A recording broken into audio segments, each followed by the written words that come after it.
Start. Dear students, आज हम जो शुरू करने जा रहे हैं वो है ऑर्गेनिक केमिस्ट्री का first chapter, halo alkanes and halo arenes. तो आपने +1 में बहुत सारी ऑर्गेनिक केमिस्ट्री पढ़ी हुई है और नॉमेनक्लेचर भी किया हुआ है।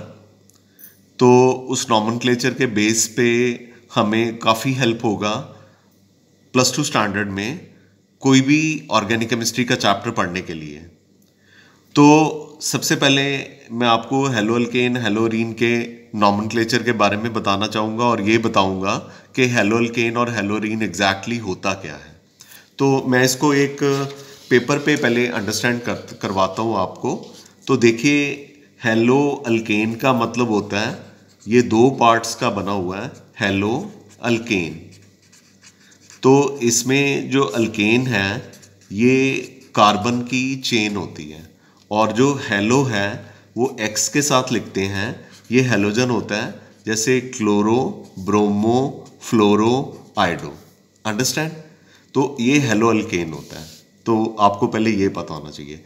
हेलो अल्केन को कॉमनली अल्काइल हैलाइड बी कहा जाता है। हेलो अल्केन को कॉमनली अल्काइल हैलाइड बी कहा जाता है। ऐसे ही मैंने आपको नॉमेनक्लेचर करवाना है हेलो अरीन का, ठीक है। तो इसमें हेलो हेलोजन को रिप्रेजेंट करता है और अरीन जो है वो उसको AR से भी लिखते हैं और ये एक्चुअली किसको रिप्रेजेंट करता है? बेंजीन को रिप्रेजेंट करता है। तो नॉमेनक्लेचर करने से पहले मैं आपको बता दूं कि जो नॉमेनक्लेचर है उसमें एक तो होती है कॉमन नेमिंग। क्या होती है? Common naming. और एक होती है IUPAC नेमिंग, ठीक है।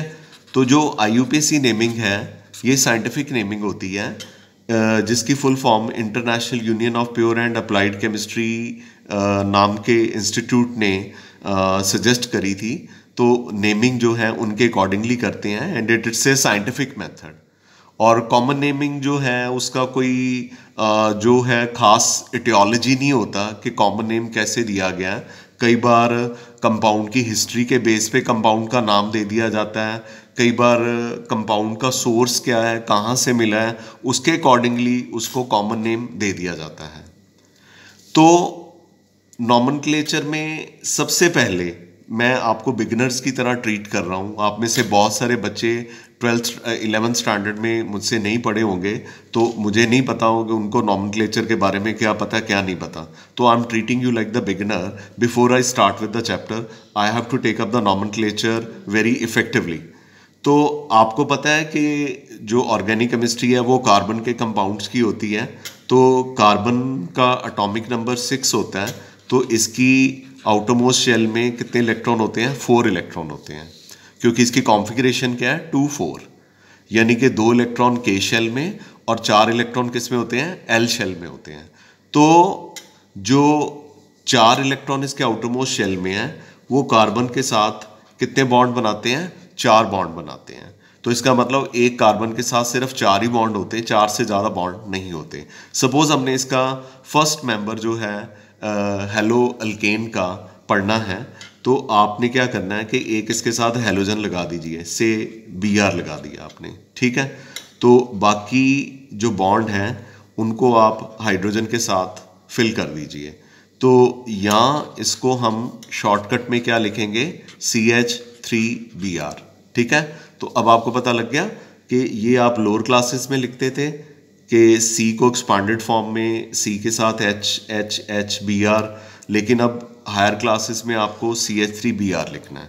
तो अगर आपको इसकी नेमिंग लिखनी हो तो ऐसे लिख सकते हैं, ये जैसे C है, ये Br है, तो कार्बन का एक बॉन्ड लग गया, तो 3 बॉन्ड बच गए ना। जो बाकी 3 बच गए वो 3 हाइड्रोजन लगा दीजिए, तो ये क्या बन गया? CH3Br। So for as is यूपेक name is concern, तो बच्चे यूपेक नेम में आपने क्या करना है कि सबसे पहले हेलोजन को लिखना है। हेलोजन प्रीफिक्स होता है, तो ये क्या हो गया? ब्रोमो। तो पहले आपने ब्रोमो लिखना है, ठीक है। ब्रोमो लिखने के बाद कार्बन कितने हैं? 1। तो एक कार्बन के लिए जो वर्ड रूट होता है वो क्या होता है? मिथ होता है। एक कार्बन के लिए वर्ड रूट क्या होता है, मिथ होता है। तो चूंकि एक ही कार्बन है और उसका भी Br के साथ सिंगल बॉन्ड है, तो आप इसका प्राइमरी सफिक्स क्या लिखेंगे, एन। ठीक है, अगर दो कार्बन होते उनके बीच में डबल बॉन्ड होता तो आप ईन लिखते, अगर ट्रिपल बॉन्ड होता तो आप आइन लिखते। तो इसका मतलब कि ये जो कंपाउंड है आपका पहला, जो कि मैंने यहाँ पे लिखा है सबसे सिंपलेस्ट कंपाउंड हेलो अल्केन का CH3Br, इसका IUPAC नेम बना ब्रोमोमीथेन। तो इसका जो कॉमन नेम बच्चे हैं वो आपको याद ही करना पड़ेगा, लेकिन ज़्यादातर कॉमन नेम्स में मिथेन नहीं लिखते, मिथाइल लिखते हैं। इथेन नहीं लिखते, इथाइल लिखते हैं। प्रोपेन नहीं लिखते, प्रोपाइल लिखते हैं। वो अलग बात है कि एन प्रोपाइल होता है कि आइसोप्रोपाइल होता है, वो मैं आपको आगे बताता जाऊंगा।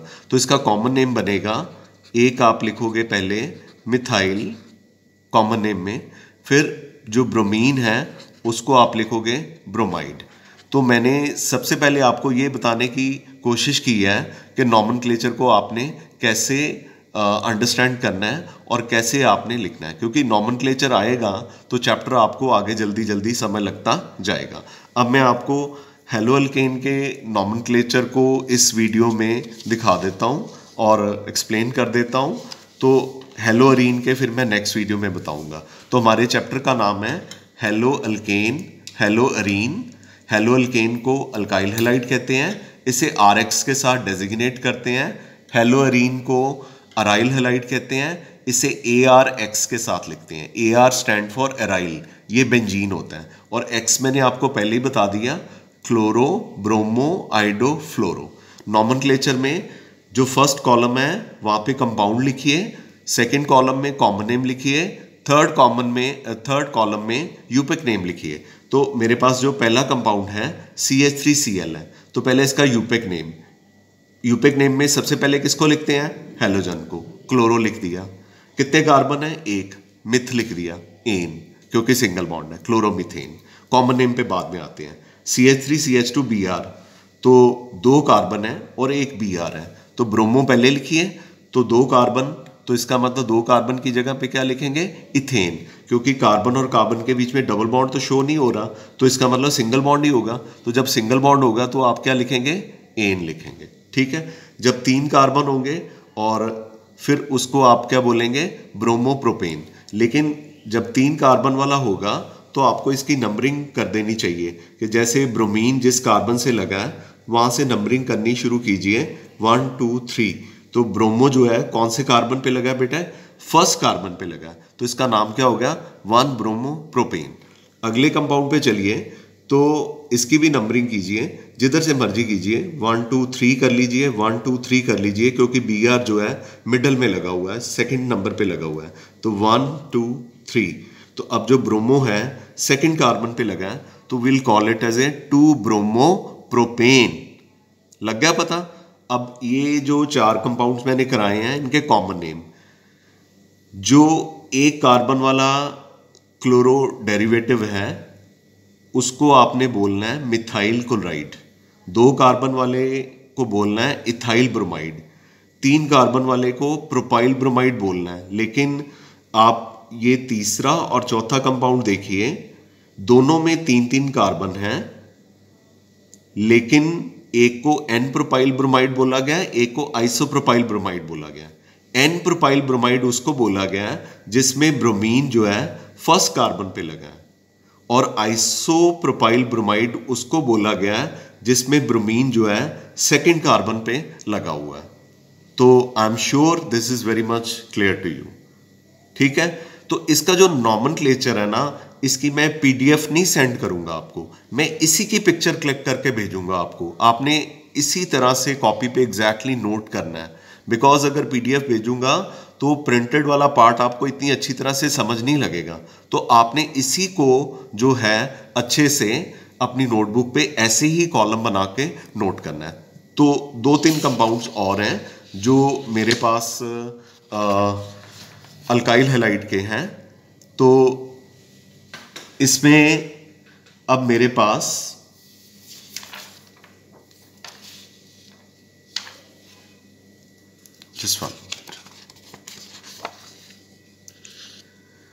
आपने 3 कार्बन वाला हेलोअल्केन कर लिया, अब 4 कार्बन वाला है। 1 2 3 4 4 कार्बन। क्लोरीन किस पे लगा हुआ है बेटा? फर्स्ट कार्बन पे लगा हुआ है, तो इसका नाम क्या हो गया? 1 क्लोरो। 4 कार्बन का मतलब बुटेन। अगले कंपाउंड पे आ जाइए। अब इसमें जो क्लोरो है सेकंड पे लगा हुआ है। नंबरिंग किस तरफ से शुरू करनी है? इस तरह से शुरू करनी है कि जिस कार्बन के साथ क्लोरो लगा है उसको छोटा नंबर मिले। तो हम will start it like this 1 2 3 4। अगर इधर से करें 1 2 3 4 तो गलत है। इधर से करें 1 2 3 4 तो 2 पे क्लोरो है, तो it will be called as 2 chloro butane. ठीक है, तो एक और है, इसमें भी 4 कार्बन है। ये जो 1 क्लोरोब्यूटेन था इसमें 4 कार्बन थे। फिर ये जो 2 क्लोरोब्यूटेन है इसमें भी 4 कार्बन थे। तो पहले कंपाउंड में क्लोरो फर्स्ट कार्बन पे लगा हुआ था। जो दूसरा कंपाउंड है इस कॉलम में उसमें क्लोरो जो है सेकंड कार्बन पे लगा हुआ है। अब जो थर्ड है कंपाउंड, आप देखिए इसमें ये भी 4 कार्बन का है, लेकिन ये जो 4 कार्बन है स्ट्रेट चेन नहीं है, ब्रांच चेन है। पर जो क्लोरो है फर्स्ट कार्बन पे लगा हुआ है। ठीक है, तो फर्स्ट कार्बन पे क्लोरो लगा है और सेकंड कार्बन पे मिथाइल लगा है। तो क्लोरो भी लगा है, मिथाइल भी लगा है। तो अल्फाबेटिकली सी पहले आता है, एम बाद में आता है। तो आप क्या बोलेंगे इसको? 1 क्लोरो, मतलब क्लोरो पहले लिखना है, फिर हाइफन, फिर 2, फिर हाइफन, मिथाइल। तो ये कितने कार्बन है इसमें? 3, प्रोपेन। तो इसको बुटेन क्यों नहीं बोला? क्योंकि ये वाला जो मिथाइल ग्रुप था इसको हम ऑलरेडी क्या बोल चुके हैं?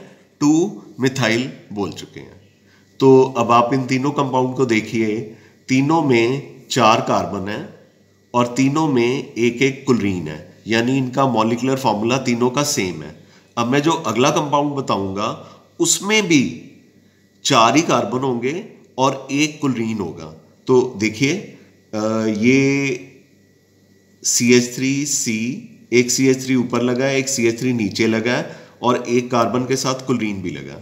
तो अब इसकी नंबरिंग कैसे करें? नंबरिंग इस तरह से करनी है कि क्लोरीन को भी छोटा नंबर मिल जाए और मिथाइल को भी छोटा नंबर मिले। तो हम नंबरिंग ऐसे कर सकते हैं 1 2 3। ऐसे नहीं करना चाहते कोई बात नहीं, 1 2 3 ऐसे कर लीजिए। ऐसे नहीं करना चाहते 1 2 3 ऐसे कर लीजिए, जैसे मर्जी कर लीजिए। जिस तरह से भी नंबरिंग करेंगे आप देखेंगे कि सेकंड कार्बन पे क्लोरीन भी है, सेकंड कार्बन पे मिथाइल भी है। तो इसका नाम क्या होगा? 2 क्लोरो 2 मिथाइल। और जो नंबर दिए होते हैं जिस कार्बन की चेन को, उसको आपने क्या लिखना है?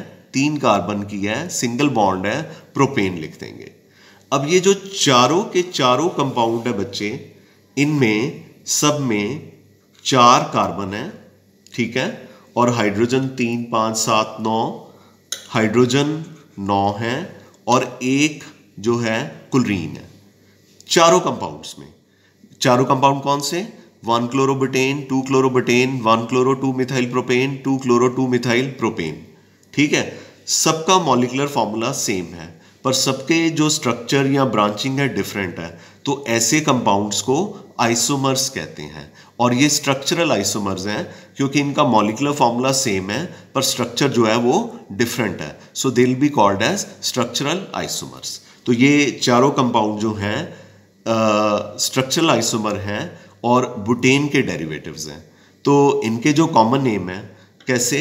जैसे ये पहला था 1 क्लोरोब्यूटेन, ये एक नॉर्मल चेन थी, it will be called as N butyl chloride. जो सेकंड कंपाउंड है इसमें क्लोरीन जो है फर्स्ट कार्बन पे नहीं सेकंड कार्बन पे लगा है, is called as secondary butyl chloride. इसको सेकेंडरी बुटाइल क्लोराइड इसलिए नहीं कह दिया क्योंकि ये सेकंड कार्बन पे लगा है, इसलिए बोला है क्योंकि ये क्लोरीन जिस कार्बन से लगा है उस कार्बन के राइट हैंड साइड पे भी कार्बन की चेन है और लेफ्ट हैंड साइड पे भी कार्बन की चेन है। ठीक है, दोनों तरफ कार्बन की चेन है, तो इसलिए ये दोनों तरफ से सराउंडेड है, तो इसको क्या कह दिया? सेकेंडरी कह दिया। अगले कंपाउंड पे आइए। अगले कंपाउंड में इसको आइसोबुटाइल क्लोराइड बोला गया। आइसो क्यों बोला गया? क्योंकि ये जो कार्बन की चेन है स्ट्रेट नहीं है, अगर स्ट्रेट होती तो क्या बोलते हैं? नॉर्मल बुटाइल क्लोराइड, लेकिन ये ब्रांच्ड हो गई तो इसको क्या बोलना है? आइसोबुटाइल क्लोराइड। अब जो लास्ट इसका आइसोमर है उसमें क्लोरीन जिस कार्बन से लगा है, ये क्लोरीन है, ये इस कार्बन से लगा है, ये तीनों तरफ से कार्बन से सराउंडेड है, तीनों तरफ से कार्बन से सराउंडेड है। तीनों तरफ से मतलब टर्शियरी, तो यहां पे क्या लिखेंगे, tertiary butyl and chloride. I am very sure कि हेलोअल्केन का नॉमेनक्लेचर आपको अच्छे से क्लियर है। बस एक चीज थोड़ी सी मैंने और आपको बतानी है कि लेट अस अज्यूम कि आपके पास CHCl3 हो तो इसे कॉमन लैंग्वेज में क्लोरोफॉर्म कहते हैं, CHBr3 को कॉमन लैंग्वेज में ब्रोमोफॉर्म कहते हैं। ये जो कि बहुत इंपॉर्टेंट है इसलिए बता रहा हूँ, CHI3 को आइडोफॉर्म कहते हैं। ठीक है, बाकी ये वाले नॉमेनक्लेचर में आगे चल के डिटेल में बताऊंगा। और CCl4 को कार्बन टेट्राक्लोराइड कहते हैं। Thank you very much. I am sure कि अगर आपने +1 में नॉमेनक्लेचर अच्छे से नहीं भी किया हुआ तो भी आप नॉमेनक्लेचर को अच्छे तरह से ये करेंगे तो आपका चैप्टर जो है ठीक तरह से शुरू हो पाएगा।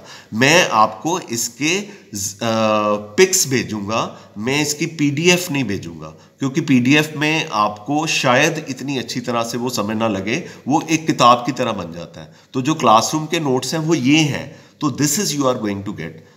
आई hope you understand this. Have a nice day. Thank you very much. We call it a day.